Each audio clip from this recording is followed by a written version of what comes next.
Stan Gibilisco here. The other day, I was involved in a motor vehicle mishap. I was driving my Chrysler PT Cruiser and struck an object at about 15 miles an hour with the front end of that vehicle. The speed of my vehicle was reduced from that 15 mile an hour down to about 0 in about a tenth of a second. A rapid acceleration forward was exerted upon my carcass.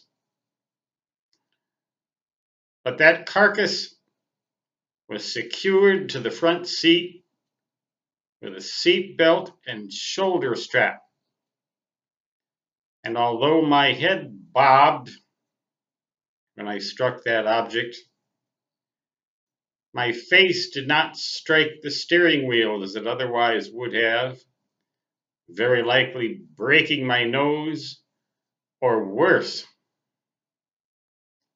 Seat belt and shoulder strap saved me a great deal of trouble, a great deal of agony, a great deal of physical injury. And if the speed had been higher, it may have saved my life.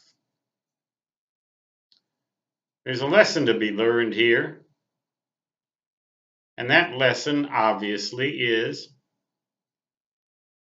buckle that seat belt and put that shoulder strap on before you start to drive your motor vehicle, and make it a habit like you would make holding on to the banister when you walk down the stairs. You do hold on to the banister when you walk down the stairs, don't you? Make it a habit and stick to that habit and never, ever make an exception.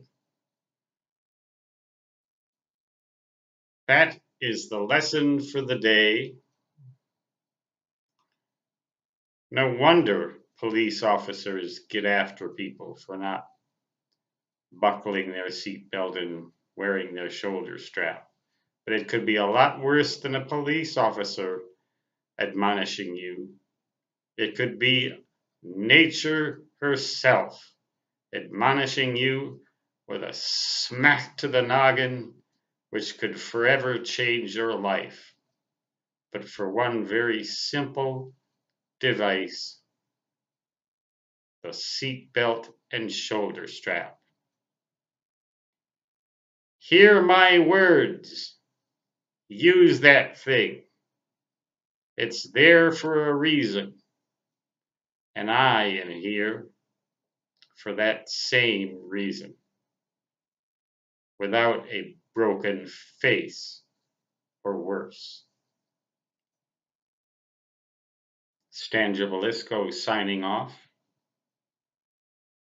Until next time, so long.